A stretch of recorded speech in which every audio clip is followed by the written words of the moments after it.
Television, radyo, simpozyum, televizyon, medya.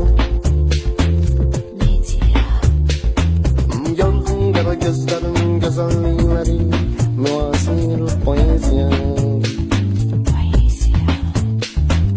Yaysın şöhreti, haber tutsun Amerika, Avrupa, Asya.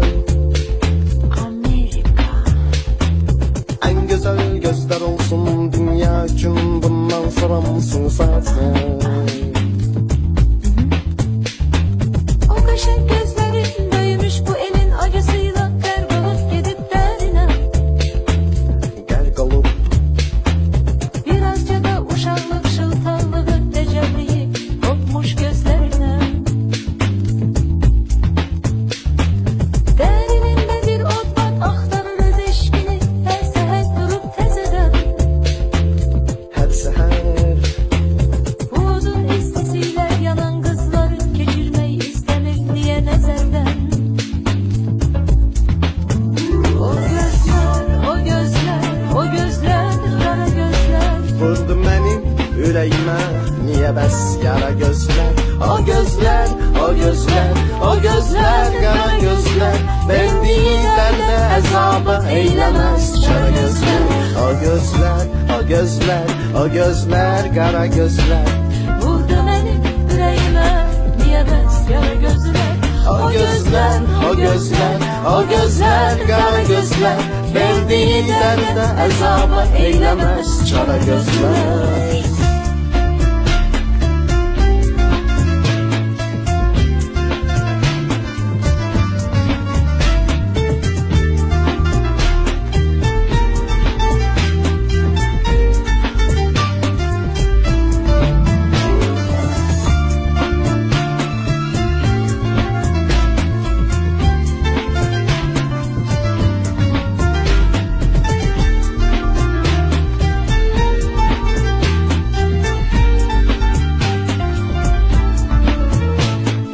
Genç dostum, beni bakışlarınla karşılayırsan, süzüp süzüp çok arzulayırsan. Dilim düzün diye bilmir, canım deyir, seni sevir. Bu nəğmə dop dolu bir romantika, Atlantik okyanı kimi dərin.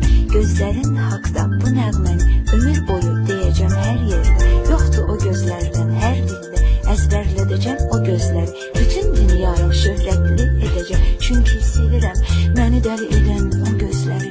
Bir nəğməyə sığışmayan aləm, mən səni sevirəm. Gözlerine kapılır hayattan, senin o kara gözlerini götürülmüş hayallara. Nece kurup atıp peyzajına, yana yana onların mesajına, nəğmesine atmış yüreğimizin internet şebekesine. Aha, o gözler. Yazsın gazeteler, düşün radyo, simpozyum, televizyon, medya.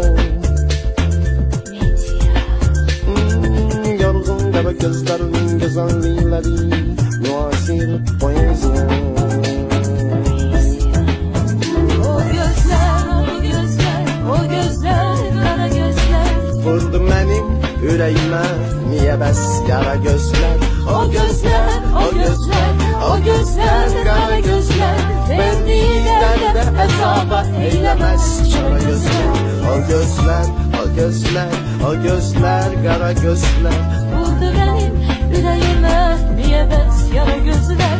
O gözler, o gözler, o gözler, kara gözler. Verdiği derde hesaba